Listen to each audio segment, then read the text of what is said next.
Captain Nabapo is taking no chances of mistaken identity. I notice it's the whole ship is lit up like a Christmas tree. Yeah. Is that for any reason? Why is that? Yeah, we open all the light for easy to distinguish by the Navy and maybe the LTT that we are from the Red Cross ship. So people don't shoot at the ship? Yeah. It's a precaution that paid off this very night.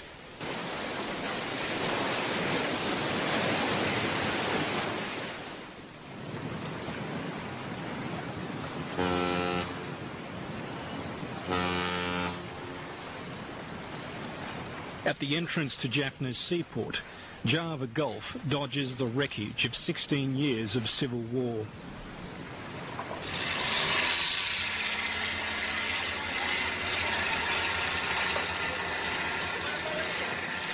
This is what the military doesn't want you to see. Navy supply ships sunk by Tiger frogmen. On the wharf, the remains of a Navy patrol boat, testament to the Tiger's prowess.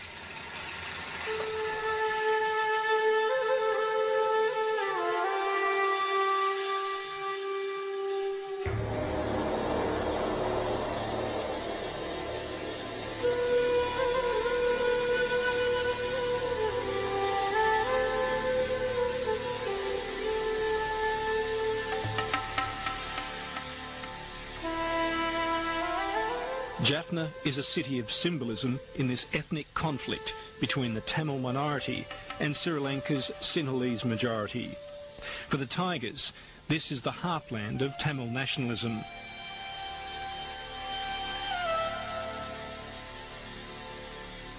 They sprang from these ruined streets to wage their war for an independent homeland, nothing less than a third of the country, a demand the Singhalese were never going to accept.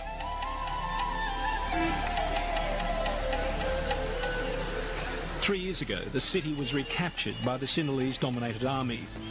Now, amid reconstruction, the government portrays an image of normality, that Jaffna's 500,000 Tamils have returned to the national fold.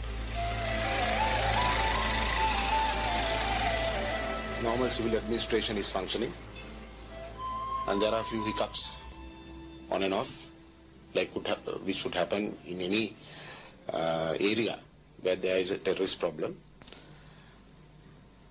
The security is being provided, and there is a certain amount of stability and normalcy within the area.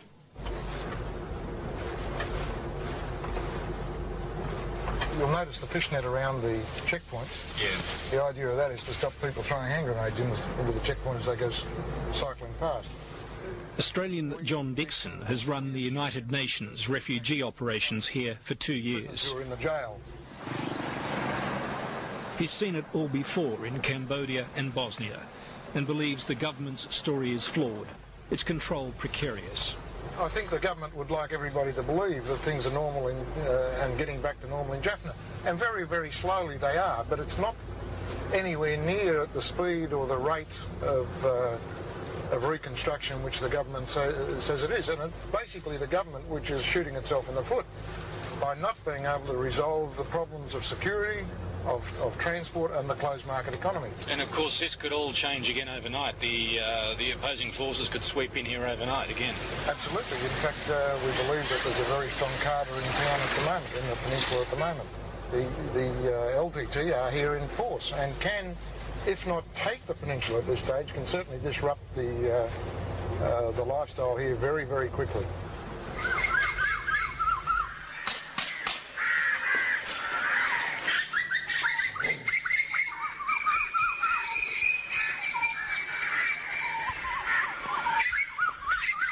In the pre-dawn gloom, the soldiers begin their daily ritual.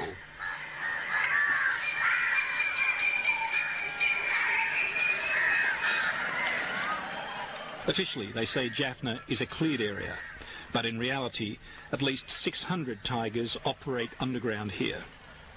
An enemy that's everywhere and nowhere.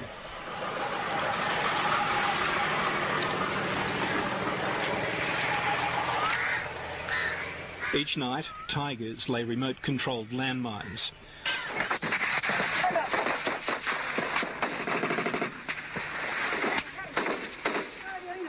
They're undercover in Jaffna, but on the city's doorstep, the Tigers field a formidable force. Last September, they filmed their greatest victory of the war, overrunning this huge military complex just south of Jaffna.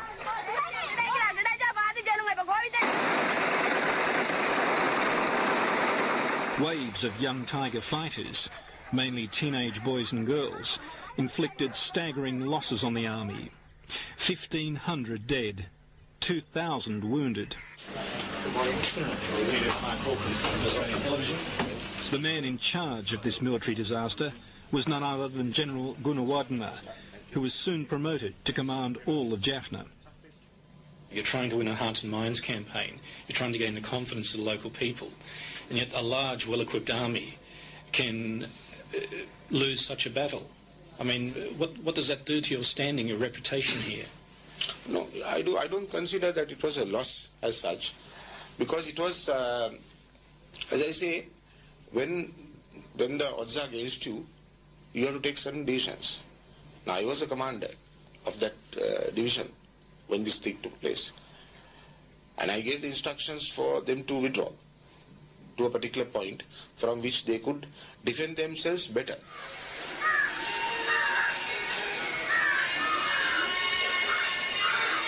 Army morale is now on the brink of collapse. A visible sign of this military malaise, increasing numbers of female soldiers and police on the streets of Jaffna, recruited to replace casualties, and the 20,000 men, 1/5 of the entire army, who've given up the fight and deserted. Most soldiers say this war is unwinnable, and surprisingly, their general agrees.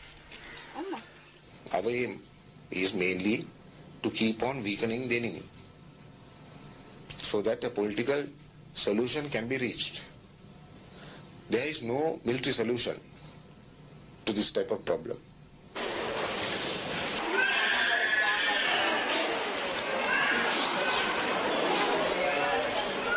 At Jaffna Hospital, volunteer doctors from Medicine Sans Frontières have enough trouble coping with the living. We averted the disaster of the ceiling in one of the pediatric wards where we store, I hate to say, excess patients, which we've had a ton of excess patients, almost like a storeroom. The roof fell down. And thank God there were no patients there. We had moved them out the night before, but it could have been a disaster. Once again, the scenes here starkly contradict the government line that Jaffna is rising from the ruins. There's a desperate shortage of medical supplies. The hospital has just run out of plaster and is forced to use cardboard splints. Yes, people are dying every day and every minute from lack of proper care. And then, of course, drugs is a whole other story. Shortage of nurses. I mean, the other day I looked around in Ward 11, I could have cried because, I mean, with all the mess, with all the patients we had there, 2 nurses trying to do the work of 8.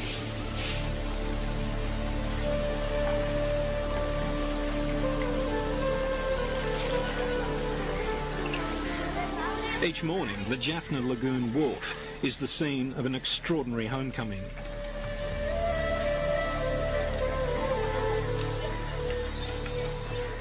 The other side, 4 kilometres distant, is Tiger territory. Now, through the tacit and uneasy agreement of both sides, the refugees are coming home.